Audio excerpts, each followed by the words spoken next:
ಓಂ ಧನ್ವಂತರಿಯೇ ನಮಃ. ನಮಸ್ಕಾರ, ನಾನು ಡಾಕ್ಟರ್ ಶ್ರುತಿ ಪಣಂಬೂರು. ಎಲ್ಲರಿಗೂ ನೀರಿನ ಮೇಲೆ ಸುಮಾರು ಡೌಟ್ಗಳಿರುತ್ತೆ, ಕರೆಕ್ಟ್ ಅಲ್ವಾ? ಬೆಳಿಗ್ಗೆ ತಗೋಬೇಕಾ, ಊಟದ ಮಧ್ಯದಲ್ಲಿ ತಗೋಬೇಕಾ, ಊಟ ಆದ್ಮೇಲೆ ತಗೋಬೇಕಾ, ಊಟಕ್ಕಿಂತ ಮುಂಚೆ ತಗೋಬೇಕಾ, ಬಿಸಿನೀರು ತಗೋಬೇಕಾ, ಯಾವಾಗ್ಲೂ ತಣ್ಣೀರು ಕುಡಿಲೇಬಾರ್ದ? ಅದಕ್ಕಿಂತ ಹೆಚ್ಚು ಡೌಟ್ ಯಾವ್ದ್ರ ಮೇಲಿದೆ ಹೇಳಿ?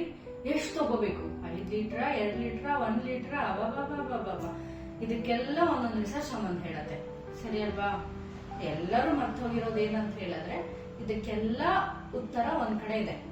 ಎಷ್ಟೋ ವರ್ಷಗಳಿಂದ ರಿಸರ್ಚ್ ಮಾಡಿ, ಎಷ್ಟೋ ಸಾವಿರ ವರ್ಷಗಳಿಂದ ರಿಸರ್ಚ್ ಮಾಡಿ, ಡಾಕ್ಯುಮೆಂಟ್ ಮಾಡಿ, ಅದನ್ನೆಲ್ಲ ತಗೋಪ್ಪ, ಈಸಿಯಾಗಿ ತಗೋ ಅಂತ ಸುಲಿದ್ ಬಾಳೆಹಣ್ಣು ತರ ನಮ್ಗೆ ಕೊಟ್ಟಿದ್ದಾರೆ. ಅದನ್ನ ನಾವು ಮರ್ತೆ ಹೋಗ್ಬಿಟ್ಟಿದ್ದೀವಿ. ಎಲ್ಲಿ ಹೇಳಿ? ಆಯುರ್ವೇದದಲ್ಲಿ. ಸರಿ, ಈಗ ಆಯುರ್ವೇದದಲ್ಲಿ ಇದಕ್ಕೆಲ್ಲ ಏನ್ ಹೇಳ್ತಾರೆ ಅಂತ ನೋಡೋಣ. ಈಗ ಫಸ್ಟ್ ಪ್ರಶ್ನೆಗೆ ಬರೋಣ. ಏನದು? ಬೆಳಿಗ್ಗೆ ನೀರು ಕುಡಿಬೇಕಾ ಮೇಡಮ್ ಅಂತ ಕೇಳ್ತಾರೆ ಪೇಷಂಟ್ಸ್. ಅದಕ್ಕೆ ನಾವು ಹೇಳೋದೇನಂದ್ರೆ, ನಿಮ್ ಜಾಗ ಯಾವುದು ಅಂತ ಫಸ್ಟ್ ತಿಳ್ಕೊಳ್ಳಿ. ನಿಮ್ ಜಾಗದಲ್ಲಿ ಉಷ್ಣಾಂಶ ಜಾಸ್ತಿ ಇದೆಯಾ, ಶೀತಾಂಶ ಜಾಸ್ತಿ ಇದೆಯಾ? ಬೆಳಿಗ್ಗೆ ಎದ್ದಾಗ ನಿಮ್ಗೆ ಬಾಯಾರಿಕೆ ಆಗತ್ತಾ? ತಗೊಳ್ಳಿ. ಎಷ್ಟು? 100 ಗಟ್ಟಲೆ ಅಲ್ಲ, ಜಸ್ಟ್ ಒಂದು 10 ml, 50 ml, 100 ml, ಅದಕ್ಕಿಂತ ಜಾಸ್ತಿ ಹೋಗ್ಬಾರ್ದು, ಆಯ್ತಾ? ಅದೇ ನಿಮ್ದು ಕ್ಲೈಮೇಟ್ ಶೀತ ಇತ್ತಂದ್ರೆ ಸ್ವಲ್ಪ ಬೆಚ್ಚಗೆ ನೀರಿಗೆ ಹೋಗಿ. ಅದೇ ಉಷ್ಣಾಂಶ ಜಾಸ್ತಿ ಇತ್ತು ಅಂತ ಹೇಳಿ ಹೇಳ್ತಾನೆ ಬಾಯಾರಿಕೆ ಆಗತ್ತೆ, ಕರೆಕ್ಟ್ ಅಲ್ವಾ? ಅದಕ್ಕೆ ಸ್ವಲ್ಪ ಬೇಕಿದ್ರೆ ಸ್ವಲ್ಪ ಬೆಚ್ಚಗೆ ನೀರು, ಇಲ್ಲ ಹಾಗೆ ನೀರು ಕುಡಿರಿ, ಬಟ್ ಜಾಸ್ತಿ ಅಲ್ಲ, ಅಥವಾ ನೆನ್ಪಿಟ್ಕೊಳ್ಳಿ. ಈಗ ಸೆಕೆಂಡ್ ಪ್ರಶ್ನೆಗೆ ಬರೋಣ. ಏನದು? ಊಟಕ್ಕೆ ಮುಂಚೆನಾ, ಊಟ ಆದ್ಮೇಲೆ, ಊಟದ ಮಧ್ಯದಲ್ಲ ನೀರು ಕುಡಿಯೋದು, ಆಯ್ತಾ? ಆಯುರ್ವೇದ ಏನ್ ಹೇಳುತ್ತೆ ಅಂದ್ರೆ, ಗಂಟ್ಲಿಂದ ಎಳೆಯೋದೆಲ್ಲ ಆಹಾರ. ಸೊ ನೀವು ಆಹಾರಕ್ಕೆ ಅಂತ ಕೂತಾಗ ಒಂದು ಭಾಗ ಸಾಲಿಡ್ ಫುಡ್ಗೆ ಹೋಗುತ್ತೆ, ಒಂದು ಭಾಗ ಲಿಕ್ವಿಡ್ ಫುಡ್ಗೆ ಹೋಗುತ್ತೆ, ಇನ್ನೊಂದು ಭಾಗ ಖಾಲಿ ಬಿಡ್ಬೇಕಂತೆ. ಯಾಕಂದ್ರೆ ಅಲ್ಲಿರೋ ಸಿಕ್ರೀಷನ್ಸ್ ಎಲ್ಲ ಇರುತ್ತಲ್ಲ, ಅದಕ್ಕೂ ಒಂದು ಜಾಗ ಬೇಕು ತಾನೆ. ಈಗ ಮಿಕ್ಸಿಯಲ್ಲಿ ಫುಲ್ ನೀವು ತುಂಬಿಸ್ಬಿಟ್ಟು ರುಬ್ಬಕ್ಕಾಗತ್ತಾ? ಇಲ್ಲ, ಸೇಮ್ ಕಾನ್ಸೆಪ್ಟ್. ಮತ್ತೆ ಯಾವಾಗ ಕುಡಿಬೇಕಾಗತ್ತೆ? ಯಾವಾಗ ಅಂತ ಹೇಳಿದ್ರೆ ಮಧ್ಯದಲ್ಲಿ, ಊಟದ ಮಧ್ಯದಲ್ಲಿ. ಊಟಕ್ಕಿಂತ ಮುಂಚೆ ತಗೊಂಡ್ರೆ ನಮ್ ಡೈಜೆಸ್ಟಿವ್ ಸಿಸ್ಟಮ್ ಏನೊಂದು ಸಾಲಿಡ್ ಅಥವಾ ಪೊಟೆಂಟ್ ಎಂಜೈಮ್ಸ್ ಏನ್ ರಿಲೀಸ್ ಆಗಿರುತ್ತೆ ಡೈಲ್ಯೂಟ್ ಆಗಿಬಿಡುತ್ತೆ. ನೀವು ಕೊಡೋ ಆಹಾರನ ಹೆಂಗ್ ಡೈಜೆಷನ್ ಮಾಡ್ಕೊಳ್ಳುತ್ತದು, ಕರೆಕ್ಟ್ ಅಲ್ವಾ? ಊಟ ಆದ್ಮೇಲೆ ಅಂತ ಹೇಳಿದ್ರೆ ಆಲ್ರೆಡಿ ನೀವು ಊಟ ನಿಲ್ಸೋದು ಯಾವಾಗ? ನಿಮ್ಗೆ ಸಾಕು ಅನ್ಸ್ದಾಗ. ಸೊ ಸಾಕು ಅನ್ಸದ್ಮೇಲೆ ನೀವು ನೀರ್ ಹಾಕಿದಾಗ ಏನಾಗತ್ತೆ, ಅದು ಓವರ್ಲೋಡ್ ಆಗತ್ತೆ. ಸೊ ಅಲ್ಲಿ ಕೂಡ ಡೈಜೆಷನ್ಗೆ ತೊಂದರೆ ಆಗತ್ತೆ. ಊಟದ ಮಧ್ಯದಲ್ಲಿ ನಾವು ನೀರು ಕುಡಿಯೋದನ್ನ ಅಭ್ಯಾಸ ಮಾಡ್ಕೋಬೇಕು, ಡೈಜೆಷನ್ ಆವಾಗ ಕರೆಕ್ಟ್ ಆಗತ್ತೆ. ಈಗ ಮೂರನೇ ಪ್ರಶ್ನೆ, ಬಿಸಿನೀರು ಯಾವಾಗೂ ತಗೋಬೇಕಾ, ತಣ್ಣೀರು ತಗೊಳ್ಳೇಬಾರ್ದ? ಈ ಪ್ರಶ್ನೆನೇ ಬರಬಾರ್ದು. ಎಲ್ಲರಿಗೂ ಗೊತ್ತಿರೋ ಕಾಮನ್ ಥಿಂಗ್ಸ್ ಇದೆಲ್ಲ, ಆದ್ರೂ ಕೂಡ ಹೇಳ್ತೇನೆ. ಯಾಕಂದ್ರೆ ಈಗಿನ ಜನರೇಷನ್ಗೆ ಜ್ವರ ಬಂದ್ರು ತಣ್ಣೀರು ಕುಡಿತಾರೆ, ಮೂಗಿಂದ ಸೋರ್ತಾ ಇದ್ರು ತಣ್ಣೀರು ಕುಡಿತಾರೆ, ಅದಕ್ಕೋಸ್ಕರ ಮಾತ್ರ, ಆಯ್ತಾ? ಜ್ವರ ಇದ್ರೆ, ನೆಗಡಿ ಇದ್ರೆ, ಕೆಮ್ಮಿದ್ರೆ, ಅಥವಾ ಹೊಟ್ಟೆ ಉಬ್ಬರ ಅನ್ಸಿದ್ರೆ, ಅಷ್ಟು ಹಸುವಲ್ಲಿ ಎಲ್ಲೋ ವ್ಯತ್ಯಾಸ ಆಗಿದೆ ಅಂತ ಅನ್ಸಿದ್ರೆ ಬಿಸಿನೀರಿಗೆ ಹೋಗೋಣ, ಆಯ್ತಾ? ಯಾವಾಗೂ ಬಿಸಿನೀರು ಬೇಕಂತಿಲ್ಲ. ಅಥವಾ ಶೀತ ವಾತಾವರಣ ಇದ್ರೆ ಅವಾಗ್ಲೂ ಬಿಸಿನೀರಿಗೆ ಹೋಗೋಣ. ನೀರು ಯಾವಾಗ ತಗೋಬೇಕು?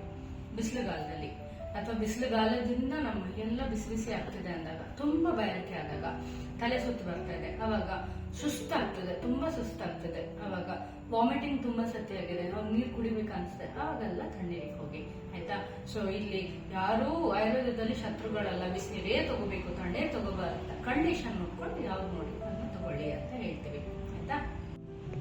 ಈಗ 4ನೇ ಪ್ರಶ್ನೆ, ನೀರ್ ಎಷ್ಟು ತಗೊಳ್ಬೇಕು? 1 ಲೀಟ್ರ, 2 ಲೀಟ್ರ, 5 ಲೀಟ್ರ? ಎಷ್ಟು?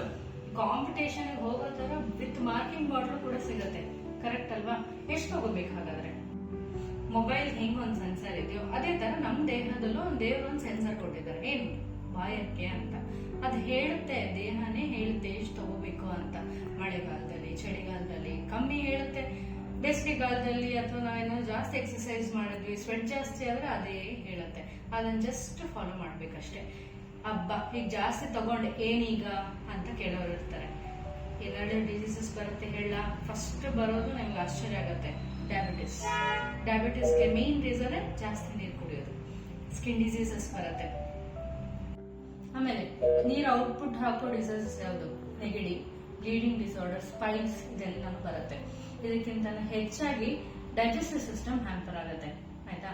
ಇದು ಹೇಗೆ ಒಂದು ಬಿಲ್ಡಿಂಗ್ ಅಲ್ಲಿ ಒಂದು ವಾಚ್ಮ್ಯಾನ್ ಬೇಕು ಆ ಬಿಲ್ಡಿಂಗ್ ನ ಪ್ರೊಟೆಕ್ಟ್ ಮಾಡಕ್ಕೆ, ಅದೇ ತರ ಎಪಟೈಟ್ ಅನ್ನೋದು ನಮ್ಮ ದೇಹನ ಪ್ರೊಟೆಕ್ಟ್ ಮಾಡುತ್ತೆ. ಯಾವ್ದು ಬೇಕೋ ನಮಗೆ ಸೆಲೆಕ್ಟ್ ಮಾಡ್ಕೊಂಡು ಯಾವ್ದು ಬೇಡೋ ಅದನ್ನ ಥ್ರೂ ಔಟ್ ಮಾಡುತ್ತೆ. ಸೊ ಇದು ಇಲ್ಲ ಅಂತ ಹೇಳಿದ್ರೆ ಯೋಚನೆ ಮಾಡಿ ಯಾವ್ದೆಲ್ಲ ಕಾಯಿಲೆ ಬರುತ್ತೆ ಅಂತ ಹೇಳಿ. ತುಂಬಾ ಕಾಯಿಲೆಗಳಿಗೆ ಜಾಸ್ತಿ ನೀರು ಕುಡಿಯೋದೇ ಕಾರಣ ಆಗಿದೆ. ಹಾಗಂತ ಹೇಳಿ ನಾನು ನೀರು ಕುಡಿಲೇಬೇಡಿ ಅಂತ ಇಲ್ಲ, ನೀರು ಕುಡೀರಿ, ನಿಮ್ ದೇಹಕ್ಕೆ ಎಷ್ಟು ಬೇಕೋ ಅಷ್ಟು. ಅದ್ಯಾರು ಹೇಳ್ತಾರೆ? ಅದ್ ನೀವೇ ಹೇಳ್ಬೇಕು. ಇನ್ನು ನೀರಿನ ರಿಲೇಟೆಡ್ ಏನಾದ್ರೂ ಕ್ವಶನ್ಸ್ ಇದ್ರೆ, ಪ್ರಶ್ನೆಗಳಿದ್ರೆ ನನಗೆ ಕಮೆಂಟ್ ಮಾಡಿ. ಹಾಗೆ ಇನ್ನು ಹೆಲ್ತ್ ಅಪ್ಡೇಟ್ಸ್ಗೋಸ್ಕರ ಆಯುರ್ವೇದ ಏನ್ ಹೇಳುತ್ತೆ ಅಂತ ಡಿಸ್ಕಸ್ ಮಾಡೋಣ. ಅದಕ್ಕೆ ಲೈಕ್, ಸಬ್ಸ್ಕ್ರೈಬ್ ಮತ್ತೆ ಗೊತ್ತಲ್ಲ ಬಟನ್ ಕ್ಲಿಕ್ ಅಂತ ಹೊಡಿಬೇಕು.